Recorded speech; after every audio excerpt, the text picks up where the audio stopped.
चुनावी साल में लगातार रणनीतियों के बीच जेडीयू बैठा हुआ है और ये रणनीति लगातार दलितों के लिए की जा रही है।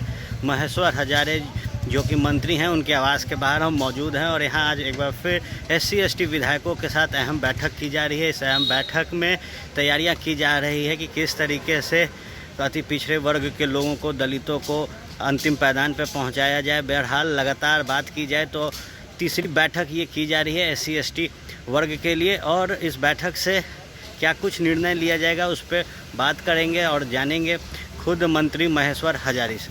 दलित समाज के अनुसूचित जाति जनजाति के तीन बार बिहार के पूर्व मुख्यमंत्री भोला पासवान शास्त्री जी का जयंती समारोह भी है। आज शुभ दिन हम लोगों के लिए है।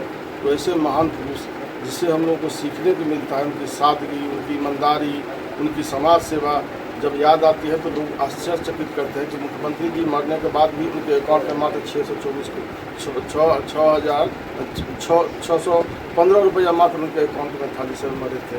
तो इस तरह के व्यक्ति, महान व्यक्तित्व आज के दिन में लोगों को, युवा लोगों को, हम लोगों को सीखने के काम होता है उससे कि किस तरह से समाज की, आम जनता की और अंतिम पायदान के लोगों को उन्होंने सेवा किया और आज हम लोग उनको याद कर रहे हैं। इसलिए हम लोग जितने आज अनुसूचित जाति जनजाति समाज के लोग आए हुए हैं, सबको जो है कि भोला पासवान शास्त्री ने जिस तरह से आम जनताओं के लिए, बिहार के लिए जिस तरह से त्याग करके और बिहार के आगे बढ़ाने का काम किए, दलित शोषितों को, पीड़ित को जो आवाज़ था, आज उनकी जयंती है। इस पर मैं उनके चरणों में फूलमाला अर्पित करता हूँ और भगवान से प्रार्थना करता हूँ कि हम लोग जितने लोग हैं सबको उनके रास्ते पर चलें, जिससे कि समाज में। चूँकि दलित समाज अभी भी काफ़ी अशिक्षित है, तो कैसे अपने सरकार के सब किए गए काम को पहुँचाएंगे? आदरणीय मुख्यमंत्री नीतीश कुमार जी के बहुत स्पष्ट विजन है। उनका इच्छा शक्ति, लक्ष्य जो होता है वो हमेशा लोग उसको देखते हैं, जो बोलते हैं नीतीश कुमार वही करते हैं, तो इसलिए उन पर विश्वास रहता है। तो हमारे अनुसूचित जाति जनजाति के समाज के लोग भी पूर्ण विश्वास है नीतीश कुमार जी बोलेंगे। नीतीश कुमार जी कहते हैं कि जब तक नीतीश कुमार जिंदा है तो कोई माई का लाल नीतीश कुमार जी का न आरक्षण, न दलित समाज के आरक्षण खत्म कर सकता है, न उनका अधिकार खत्म कर सकता है। तो बाबा भीमराव अम्बेडकर ने जो संविधान में अधिकार दिया है, उस अधिकार के तहत ही नीतीश कुमार जी आज अनुसूचित जाति जनजाति को पंचायत में भी आरक्षण देने का काम किया, जिससे विभिन्न पदों पर उन्होंने बैठने का काम किया। उद्यमी योजना उन्होंने चलाने का काम किया, जो उनको मुख्य धारा में, अनुसूचित जाति जनजाति के जो अंतिम पायदान के लोग हैं उनको मुख्य धारा में जोड़ा जाए। उसी तरह से जो हम लोग का परिवहन योजना है, जो ड्राइवरी करता है हमारे अनुसूचित जाति जनजाति के लोग, उनको स्वयं वाहन के मालिक बनाने का इनका इच्छा शक्ति है। उसी तरह से नीतीश कुमार जी दलित समाज के लिए सबसे बड़े शुभचिंतक हैं।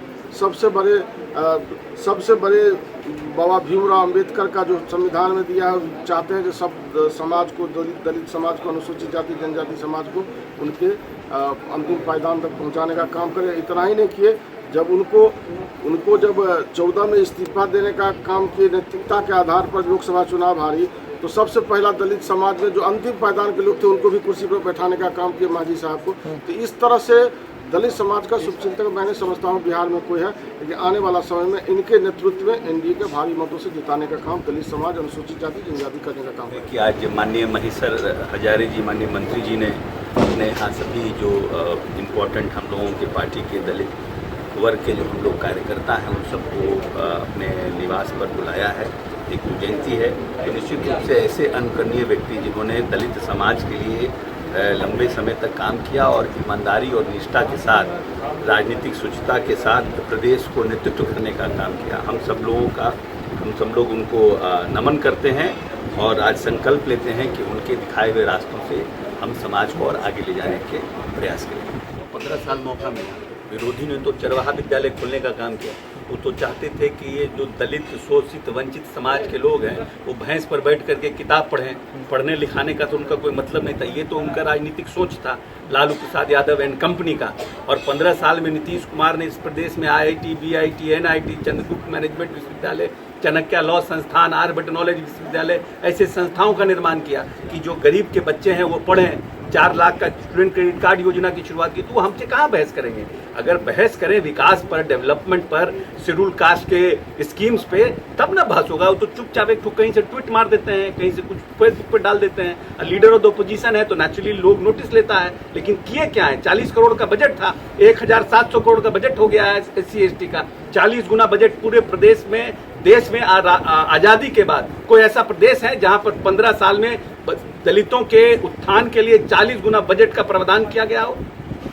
तो हमसे क्या बहस करेंगे। बोलने के लिए बोलते हैं, लेकिन हमारा ये दायित्व बनता है, जो हम लोग SC ST के लोग हैं, जो नेता को अपने नेतृत्व में, अपने नीतीश जी के नेतृत्व में काम कर रहे हैं, उनको नेता मानते हैं कि नेता ने इस प्रदेश के आवाम के लिए काम किया है, जनता के लिए, सबके लिए नीतीश जी ने काम किया है, चाहे वो अति पिछड़ा हो, महिला हो, शेड्यूल कास्ट हो। तो ये हमारी जवाबदेही है कि शेड्यूल कास्ट के लोगों के बीच में जो योजना कहीं कोई भ्रम नहीं पैदा करे। वैसे हमारे शेड्यूल कास्ट के लोग पूरी तरह से सचेत हैं और उन्होंने नीतीश कुमार के नेतृत्व में आस्था व्यक्त करते हैं, लेकिन फिर भी चुनाव का समय कोई कहीं भ्रम नहीं पैदा करे। तो कैसे हम उन लोगों के बीच में जा सकते हैं, अपनी बात को कह सकते हैं, और आने वाले 5 साल में इस दुगनी मजबूती से फिर से SC ST का उत्थान इसी तरह जारी रहे, उस पर क्या क्या हो सकता है, उस पर चर्चा करें हम लोग।